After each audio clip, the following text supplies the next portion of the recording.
Welcome back, everybody. It's Dallas again with JM Card Cove. Hope everyone had a very happy Thanksgiving. I know I did. Lots of family, lots of friends. Overall, good time. Before the holiday hiatus, I made a video just showing my newest PSA card subscription. And I mentioned I would do a video just kind of detailing the process of the proper way to submit it and what has worked pretty well for me in the past. So right here I have kind of just all the essentials that you'll need, um, as well as the order summary. So the first thing you kind of really need to do is you get all your cards and you put them in cases. Whatever case you have works. I put most of mine in penny sleeves, and then I kept these in there, whatever cases they were in, because I'm lazy and I ran out of penny sleeves. So you don't have to put them in cases. I think they actually suggest that you don't, just because it's a little bit easier to get the cards out of the cases, or out of the protective sleeves. But I don't trust them, and I know that they have damaged cards in the past if you don't at least have a case or something on it. So for whatever a penny sleeve costs, literally a penny, I'd rather just have a little bit of extra protection on the cards. So it's a pretty simple process. You really need a couple things. You need to get these kinds of protectors. They do not let you use the top loaders, those really thick, heavy PVC ones, because the cards can shift around in there because there's a little bit of space in between and they don't hug the cards. These actually do a way better job of hugging the card. You can see that they're really tight and they come back, and there's, it's actually hard to get the cards in these cases. So they do a lot better job of preventing the card from shifting in shipment. So you need these, and I mean, you can buy them from PSA. See, even it says here, used by PSA. Let me bring it a little closer. See, used by PSA, grading submission size. So, I mean, I think I bought this. I ended up getting this box on Amazon because I was in a hurry for it. I think it was $10 for 200 of them, so they're super cheap. And I mean, you could even use them to keep your cards safer for your personal collection. So they're pretty good cards, sleeves, pretty good card sleeves. And the only other thing you really need are just labels. So I picked up rectangular labels. I mean, you can get these anywhere, Staples, Target, whatever. These are from Target, rectangular labels. And they're not expensive either. I think it's like $5 for this whole package. So definitely worth it. So really, it's a simple process. I personally was confused the first time I did it because they do have a rule on multiples. So you see here I have most of these are singles, but once I get to the back, I have multiples of Lapras and multiples of Mewtwo. And the order I have these in matches the orders of the line items on my sheet. See, I crossed them off just to check out everything. But if you don't know if you can see, I use permanent markers, so probably not see this. It's 1, 2, 3, 4, 5, so on and so forth.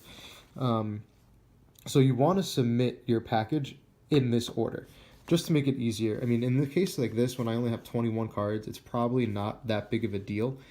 But I know they do bulks. A lot of people do bulk orders, submissions, and you can get hundreds of cards. And in that case, it'll be a lot easier for whoever's grading it to go through everything. Okay, so without further explanation, let's just hop right in. So we're going to take our first card. This is our Secret Rare Mewtwo from XY Breakthrough, which matches the first one on my list here, 2015 XY Breakthrough Mewtwo Full Art Secret. And it would be, if you could see through here, it's line item number 1. So we're going to take this sleeve, this gold standard protector. We're going to take our Mewtwo, and we're just going to slide him in. You see, it actually gives a decent amount of resistance. I need to definitely use both hands to force him in there. Give a little tap, slide him down, and so now he's secure in there. We are going to take one label, and we're just going to affix that to the top of this saver thusly. So the next stage, you'll need your submission number, which is this right here. Now, submission summary, that number. And then we're just going to write on top of our card, order. You can write submission or order. I do not think it matters. your number, and then line and number, whatever line that is. This is line 1. So, and there you have it. That's all you do, order, and then line item number. So, again, to repeat with Alakazam, this is our Alakazam EX Full Art. It's our order number 2. Full Art Fates Collide Alakazam Full Art Secret Rare. We're going to put him securely into our case holder. Oh boy. See, and it's actually tough to get these in. I'm sure that some cards get damaged in process. So if I had a really expensive card, I'd probably take pictures before and after and definitely put the true value or as close as you can to what it's going to be. So in case it gets damaged, your full value on insurance, that you have to insure all these cards before you send them, because a lot are super bad. Sorry, shifting my camera. But for these cards that really aren't probably worth more than $100, if even that, I don't really care.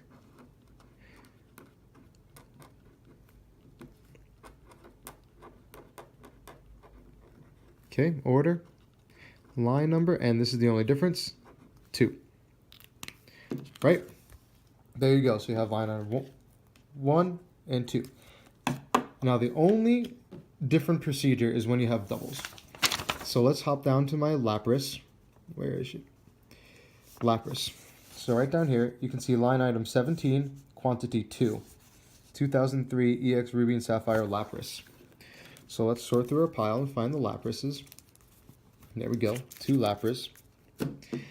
And we're going to do the same thing.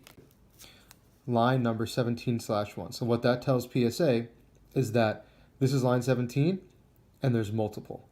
So they'll look for all of the line item 17s that I have, or you have, or whomever has, and they'll put those together. So there we go. So now we have line 17-1 and line 17-2. Same order numbers, same line numbers, different overall. So that's really the whole procedure. I'm going to go ahead and tag all of these, and I will be back in a minute. All right, got that all done here. So let's take a look at the final product that we have here. So this is also going to be just a quick recap of everything. We have the Mewtwo, Alakazam, Altaria, Lunala, Formosa. I didn't show this last time. I'm submitting a Japanese Mega Charizard. Raikou Suicune bottom, Raikou Suicune top, so if those sets come back at the same grade, that'd be awesome. Charizard, first edition Venusaur, Blaine's Moltres, Rocket's Moltres, a unlimited Dark Charizard, Zapdos, this Garchomp, Electrode, Lapras as we saw before, Gallade, and 2 EX Mewtwo's. So we have a pretty nice mix of newer cards and vintage cards, so it should be a fun return once we get them all back. So the final step is you have these.